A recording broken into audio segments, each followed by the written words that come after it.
Hi, I'm Karen Ashwin. I'm the CEO of the event production company and the founder of Whisper Loudly, a talk show that allows people to discuss topics around the 21st century. And today I have with me Miguel Duarte and Garth Braithwaite. We are discussing the topic of cybersecurity.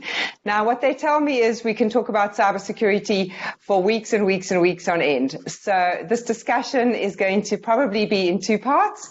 So enjoy, and I'm going to ask Miguel the first question. Miguel, what is your overview of cybersecurity? Give us an indication of what is cybersecurity. Hi, Karen. Thank you for having me today. Cybersecurity is basically a domain within the IT domain, which focuses on protecting confidentiality, integrity, and availability of systems for organizations and people. So basically, this is called the triad within information security or cybersecurity, and all our work is focused around these three elements. So we need to make sure that the data doesn't get disclosed. Unauthorized disclosure is important, so we need to stop that from happening. Integrity, we need to make sure that data doesn't get amended or altered in any way, so that when people get data from you, they can trust it.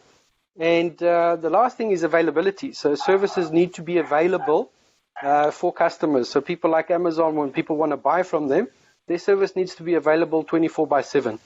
So we work on all these three key dimensions to make sure that services are available, that the integrity of the data is available as well, and the confidentiality is also there. So cybersecurity has lots of different layers. It starts with the personal layer where your personal data is at risk, your contact list, your photos, your documents. Then it moves into companies where organizational data is at risk. And then it goes up until the government level where you've got government data at risk, where cyber warfare takes place.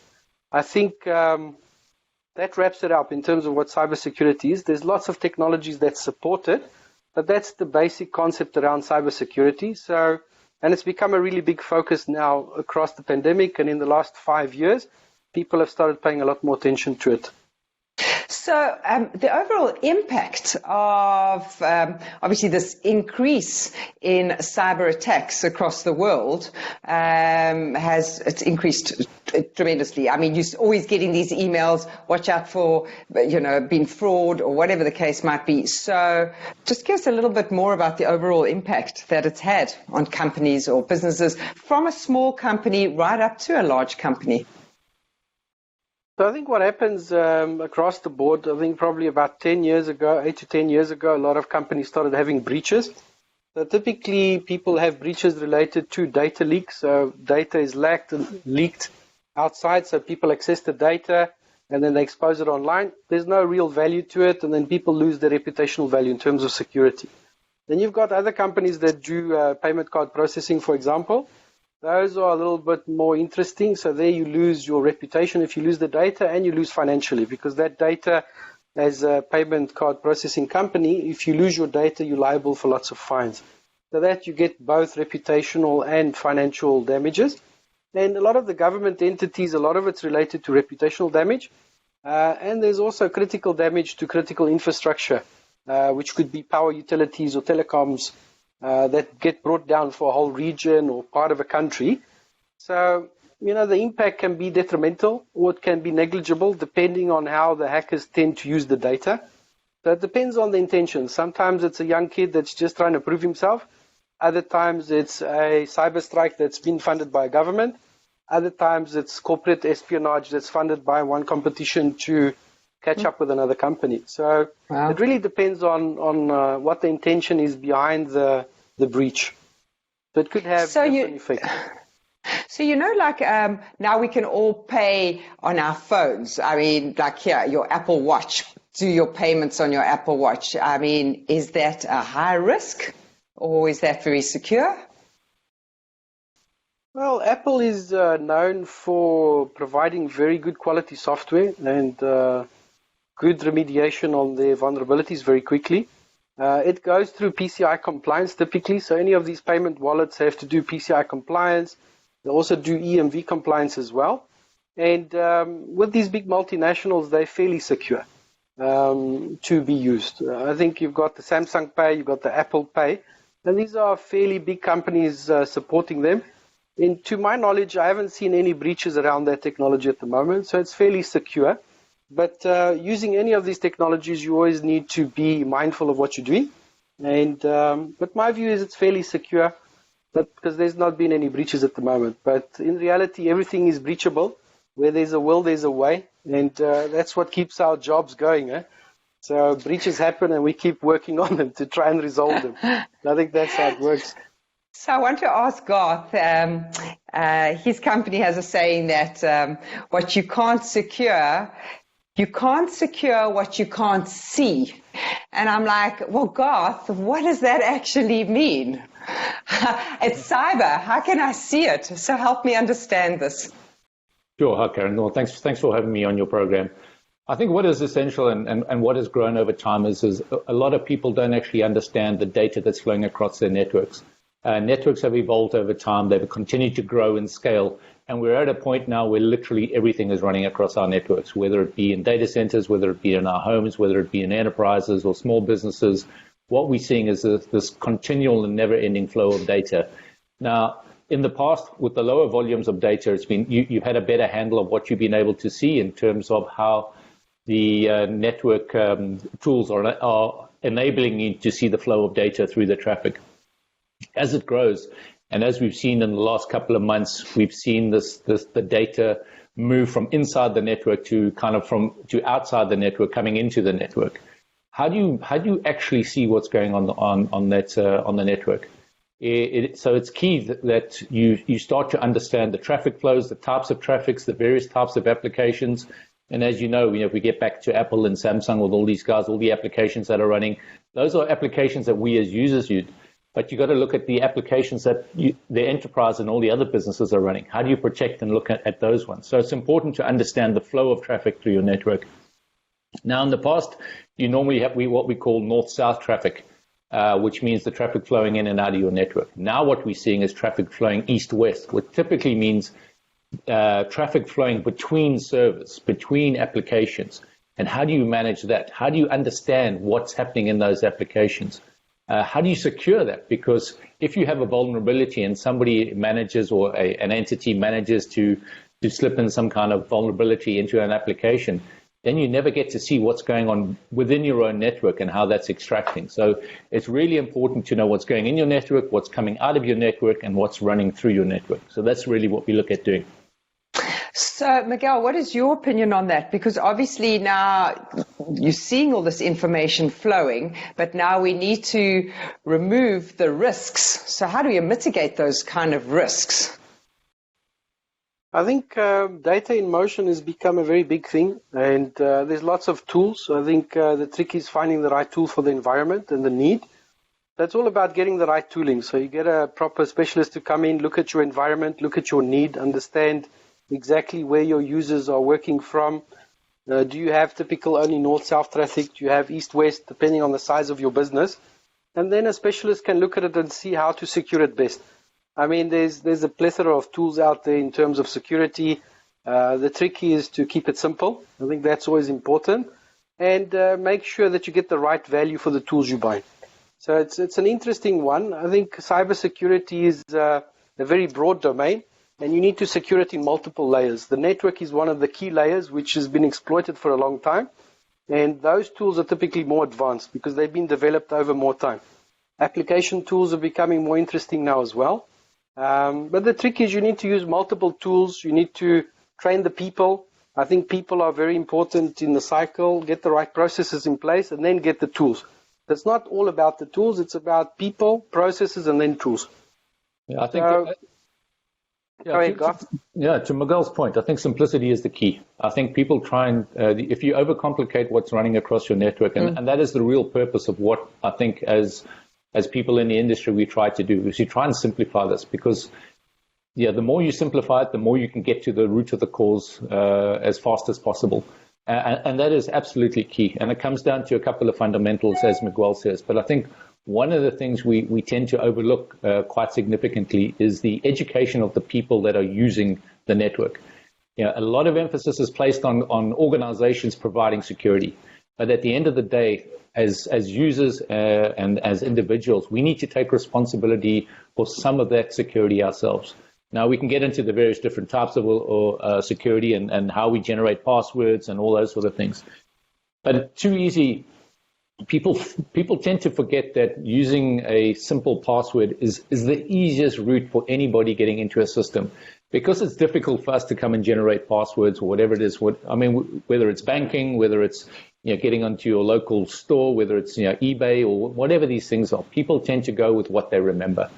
So back to Miguel's point, training of people is key in this element, and it's hugely overlooked. We have to take, as individuals, you've got to take responsibility for a certain levels of security yourself. So everybody says store everything in the cloud, but I always think to myself, well, how safe is the cloud? Is it safe? I mean, Garth, what is your opinion on that?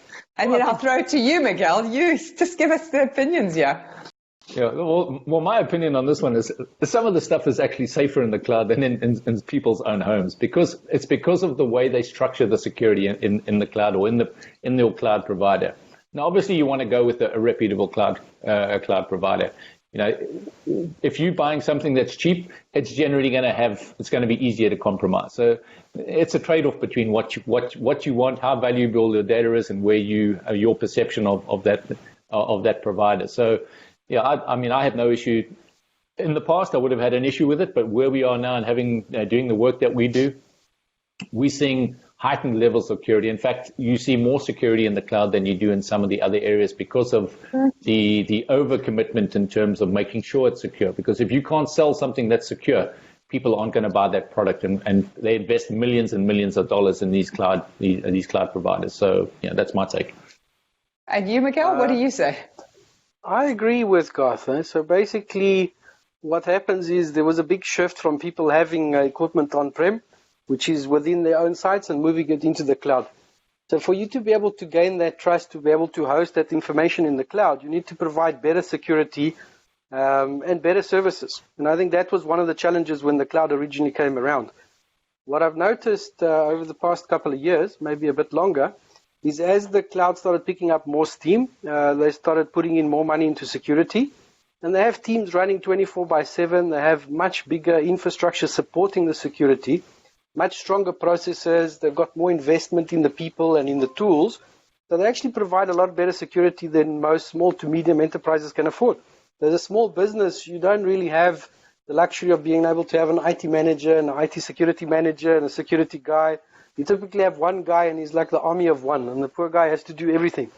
So when you put it into the cloud, he's got the backup of, lots of experts, cloud security experts. You've got infrastructure experts. So it offloads a lot of that work into the cloud. So there's obviously a business model you need to look at in terms of, is it efficient and cost effective for me to go into the cloud? Typically with small and medium businesses, it's a no-brainer. It's where the businesses get bigger and there's thousands of servers, it becomes a little bit more interesting in terms of where you go to the cloud or whether you stay within your own data center. Because there was a couple of use cases a couple of years ago where some big companies rolled out thousands of servers into the cloud, only to find out they were spending like 30 to 40% more money in the cloud than they were if they kept everything on-prem. That's an interesting one. I think the cloud has become a lot more secure.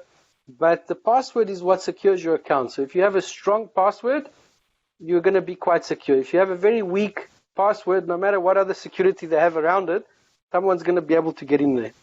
So the trick is keep strong passwords. And I do think the cloud providers are very secure, especially the premium ones like Google Cloud, Amazon. These guys, Microsoft is doing really well at the moment. They're doing excellent, actually. So yeah, these providers are doing very well on the security front. So I think it's more secure there. Not to take away from all the good work that the people are doing on-prem, but I do think it's a very difficult battle to fight on your own. And I think having the people in the cloud supporting you is a great way to offset the risk and get the security managed.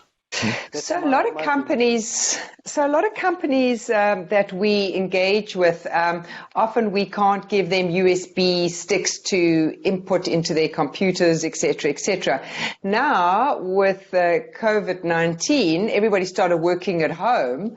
Did that, Garth, did that increase the risk? I mean, from your analysis of data, was there a bigger risk that started to emerge over the last few months because of this? Well, I think, naturally it's going to happen. You're going to see a huge risk, and it actually comes down to a whole lot of things. I mean, the USB one was a prime example of how a lot of, when we use the word hackers in the early days, got into people's network. They would throw out thumb drives, and people would pick them up, put them in to see what was on the drive.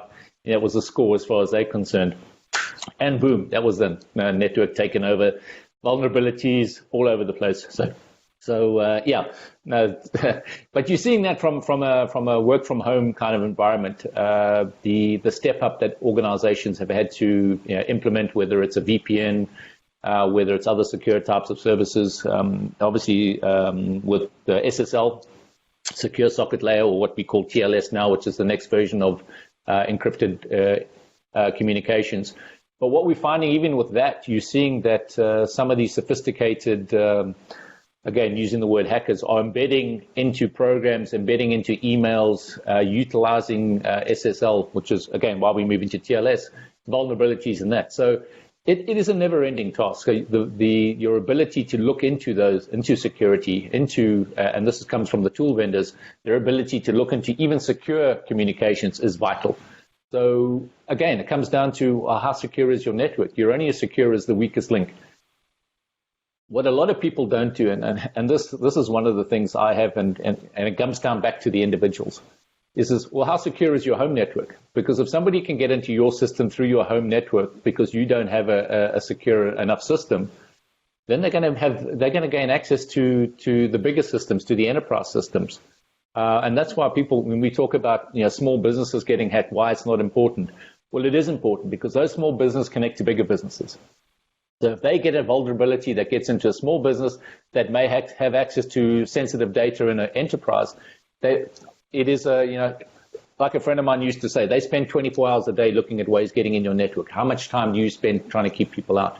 And we're seeing, to Miguel's point, we're seeing a heightened focus on enterprises and people looking to secure their networks in order to mitigate that kind of risk. So, sorry, Miguel, I kind of got over that. No, I think that was an excellent answer. I think that wrapped it up quite well. I think that was an excellent answer. It does increase the risk, and you were absolutely right. So are we seeing that these trends, are they targeting, like you said, there's the small businesses, but, are these hackers then just hacking, or do they actually target specifically large companies, or is it just random? So Miguel, how is this, how do they just find us? I think they go for the weakest linkers. I think one of the easiest targets is humans and people. So people are susceptible to different forms of social engineering. And that's where this ransomware and phishing attacks is actually very prevalent. Now, the trick there is if they're able to con you or convince you into actually clicking on a link, and then you give them access to your system, or they can actually encrypt your system, then you're done. And I think if you're on a work machine, I think there was a couple of incidents globally where people within the banking environment, smaller banks, not the bigger ones, clicked on a ransomware link and it encrypted their disk. And it started moving from east to west within the network, and it started encrypting lots of different workstations, and the bank ground to a halt. So I think within the working environment, working from home, people are a little bit more relaxed, and hackers are focusing on people. And so they try to get into their personal emails, because sometimes there's a spill of your corporate work into your personal emails.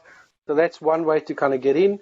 Once they can rope you into clicking on one of their links, and they can control your home computer or your home network, that's when you have access to your enterprise networks, which is what Garth was talking about. So it's a very similar thing in terms of access. They focus on the weaker people, and the weaker link is the person. I think that's the trick there, and that's why there's a lot of focus on awareness now to make people aware of cybersecurity risks, and that it's everybody's responsibility. So there's a value chain, and people are one of the most critical link in the value chain. So people, process, and technology. So we keep focusing on that, and then the people is probably where the highest risk is, and that's why we're investing a lot of time and energy in people at the moment to make sure they stay secure.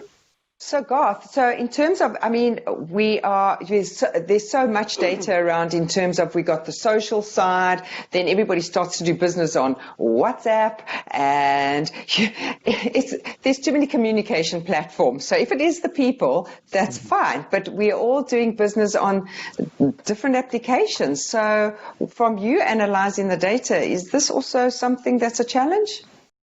Yeah, I think it's a challenge for every organization. I mean, if you look at most enterprise organizations, they have up to 100 to 200 different apps running across their network. So they've got to look into those apps and understand what's going on.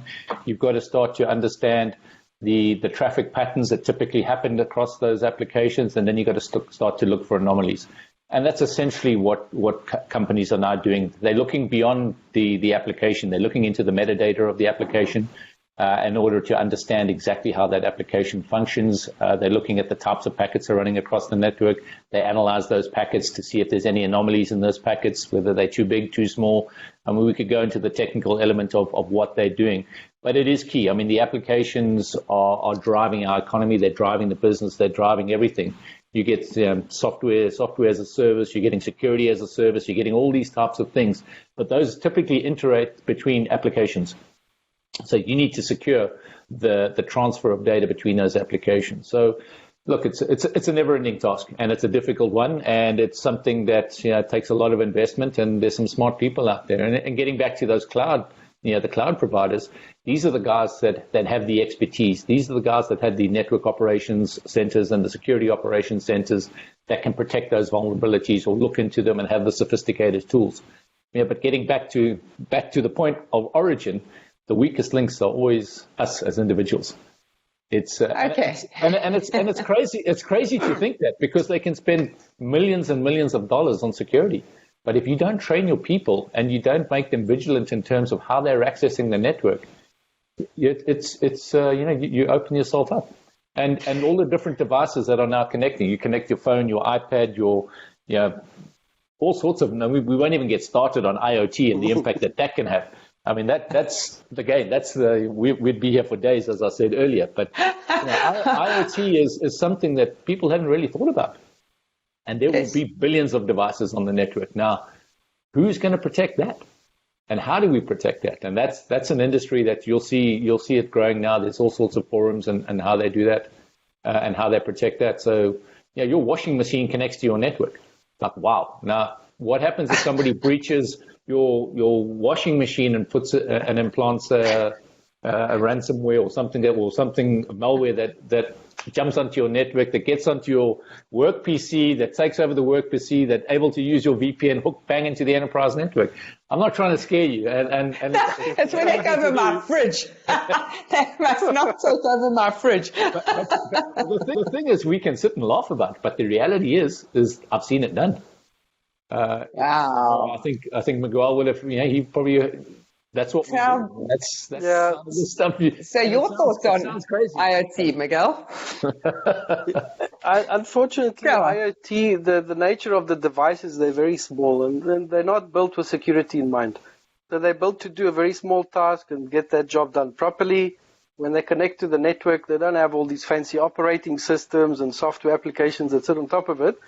So protection is limited, so they're going to have to rethink the way they design it. So it's going to be something they have to bake into the design. And I think that hasn't happened. And I think because there's a demand to start integrating all these devices for these smart economies and smart cities, there's going to be this gap to be managed in terms of security. So it's going to be a very interesting challenge. I think they need to start with the design in mind. They need to start with security and start securing the devices at the chip level. I think that's where it should start, but I don't think that's going to happen for a while. So I think there's going to be a gap there, and there's going to be a lot of work for people securing IoT devices. I think it's going to be a booming market. I think our friend Jerome might have to hop onto that one. I think it's very interesting that you talk about, smart cities, because if that is the future, and we're going to wrap up now on about what we believe the future will look like and how do we make that safe in terms of all our data. Garth, what is your opinion about smart cities making life safe going forward by 2030? What is your opinion? It's an interesting one, and it is going to happen. It's not a question of if; it's just a question of when. And I think the faster that we get there, the better, the better services that the citizens are going to have available to them. Again, it comes down to the security element, and having worked with some of the guys on these sort of things, they're working really hard in the background to make sure that these services and these smart cities are well secured. Back on the IoT things, they're being very, very wary and very cautious about how they implement that. And you'll see, even where we live here in Dubai, it's certainly you're able to pay for things over your phone and that sort of thing. But there's a greater degree of control over that. And I think it's the migration strategy and the infrastructure and how it's designed, how it's architected in order for us to become a fully functional smart city where you drive around in your car. I don't know, even now in the malls, you drive in the mall, it picks up your license plate. You don't have to pay. You've got certain things, the boom opens. So we're already getting to that point, but those are typically very secure systems at this stage. It's when you open it up to just about everything, people are being located where they are, how it's tracking your phone. And you're seeing it now, even with the COVID-19 tracking systems that have been implemented onto your phone. So you're seeing this evolution and testing of the functions that they want to provide. So look, it's going to happen. And I think it's happening gradually. And I think they're taking the precautions in order to make sure it's effective. So I'm not worried about it. It'll happen. But gradual, small steps. And what are your thoughts, Miguel? I think it's the future. I think Dubai has made great strides in that area, and I think it's great. I got the privilege to work on some design work in one of my previous roles, and it's phenomenal what they're able to do. The optimization and the services that you can provide to citizens and the security you can provide is amazing. And I think it is the future, and it is just a matter of time. And as we've secured all the other IT systems, we'll learn how to secure those. I think people are a little bit more cautious, as Garth said, and they'll take it slowly and make sure they're secure. And, I think smart cities are the future. And if we stay in Dubai another 10 years, I think we'll be able to see it develop in front of our eyes. I think it'll be awesome. How wonderful. Well, thank you so much for your time. Thanks, Miguel. Thanks, Garth. Really appreciate it. And this was really interesting, and I hope to have you back again soon. Thank you so much. Thank you. Okay. Thank you very much for having us. Thank you very much.